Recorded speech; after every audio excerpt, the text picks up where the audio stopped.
سبحانك لا علم لنا إلا ما علمتنا إنك أنت العليم الحكيم শুকরিয়া জানাই মহান রব্বুল আলামিনের দরবারে যিনি আমাদেরকে এই বরকতময় মজলিসে আসার মতো তৌফিক দান করেছেন, এই জন্য শুকরিয়া আদায় করি আলহামদুলিল্লাহ। আজকে এই কোরআন বিশ্বের মধ্যে সবচাইতে অন্যতম গ্রন্থ, ঠিক কিনা? আমাদের মুসলমানদের জন্য সর্বোত্তম নিয়ামত। আমরা বিয়ে করাইতে যাই ছেলে, বিয়ে দিতে যাই মেয়ে, ছেলের 14 গোষ্ঠীর খবর নেই, মেয়ের 14 গোষ্ঠীর খবর নেই।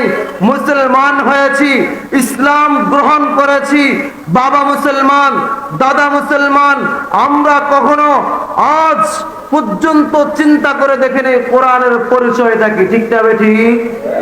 কোরআনকে আপনি জিজ্ঞেস করেন, কোরআন তোমাকে পৃথিবীতে পাঠিয়েছে কে? কোরআন উত্তর দিয়া বলবে তানজিলুল কিতাব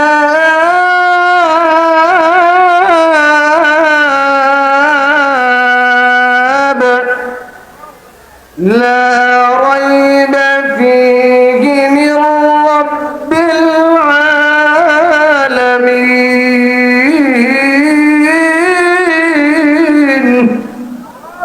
কোরআনকে আপনি জিজ্ঞেস করেন, ও কোরআন তোমাকে পৃথিবীতে পাঠিয়েছে কে? কোরআন উত্তর দিয়া বলবে ওই মহান রব্বুল আলামিন পাঠিয়েছেন, যিনি সারা জাহানের রব। কোরআনকে আপনি জিজ্ঞেস করেন, কোরআন তোমার নাম কি? কোরআন উত্তর দিয়া বলবে আমার এক নাম কোরআন, আরেক নাম কিতাব, আরেক নাম তানজিল, আরেক নাম ফুরকান, আরেক নাম জিকির।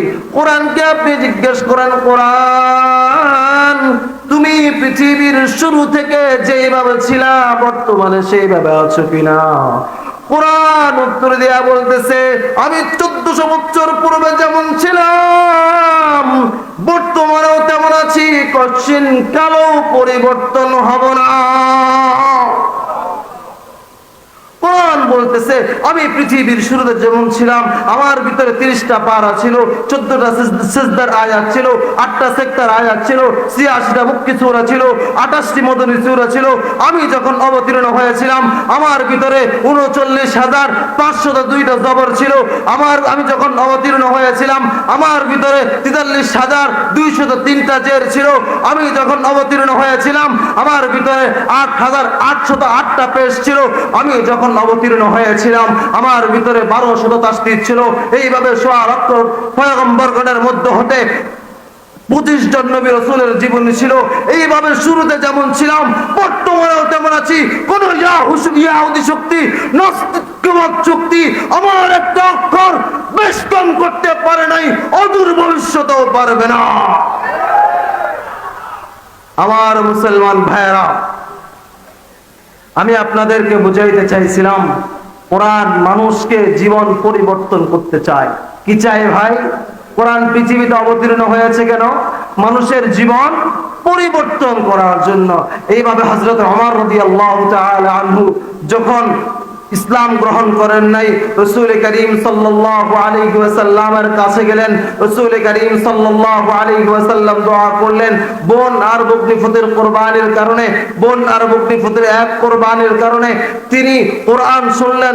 কোরআন শোনার সাথে সাথে তার দিলের ভিতরে পরিবর্তন শুরু হয়ে গেছে, জালজালার কম্পন সৃষ্টি হয়ে গেছে। তিনি গিয়ে মুহাম্মদুর রাসূলুল্লাহ সাল্লাল্লাহু আলাইহি ওয়াসাল্লামকে বলতেছেন, ইয়া রাসূলুল্লাহ, ইয়া হাবিবাল্লাহ, আমাকে পড়ায় দেন আশহাদু আল্লা ইলাহা ইল্লাল্লাহু ওয়া আশহাদু আন্না মুহাম্মাদান আবদুহু ওয়া রাসূলুহু।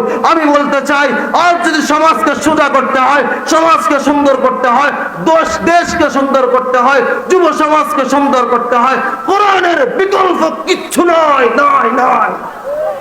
আল্লাহ পাক রব্বুল আলামিন আমাদের সকলকে আমল করার মতো তৌফিক দান করেন, বলেন আমিন।